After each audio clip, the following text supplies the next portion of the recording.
My narc parents were the food patrol. They... My ex-stepmother was like this. I wasn't allowed to eat too many sweets. I couldn't really have very many seconds. My dad my dad was like, she'd always get him sweets and have special sweets for him, and I wasn't allowed to touch any of them. Although, if you ask my dad, he probably would have let me. Like, he was just, like, not like that. But, yeah, she was like that, too. Like, I'd eat too much, or, like, then when I had an eating disorder, she was like, you gotta, and she shamed me for that, or, like, she made me sit there and eat. And then, like, when I was younger, she would make me sit there and eat all my soggy cereal. And, like, I have sensory, and it was like, oh, yeah, I'd have to eat everything on my plate, too. And I know a lot of people would be like, that's just good parenting, You know how they do. They act like they're doing it for their well-being, but they're not. This is literally what my ex-stepmother would look like, act like. And so, yeah, I have an unhealthy relationship with food, but I have come to terms with it. I struggled with the eating disorder off and on all my life. For one, it was also,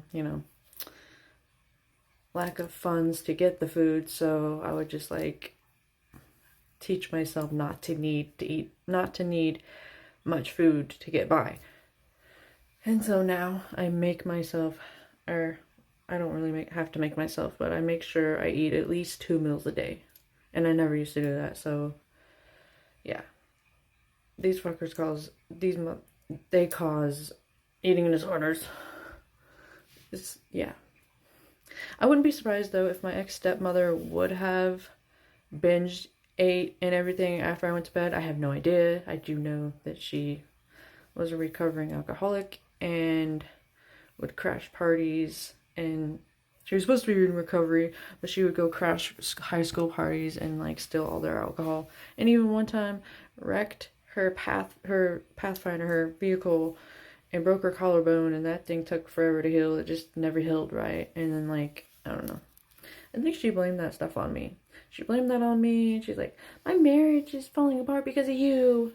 I blamed it on me, and I was only, like, 12.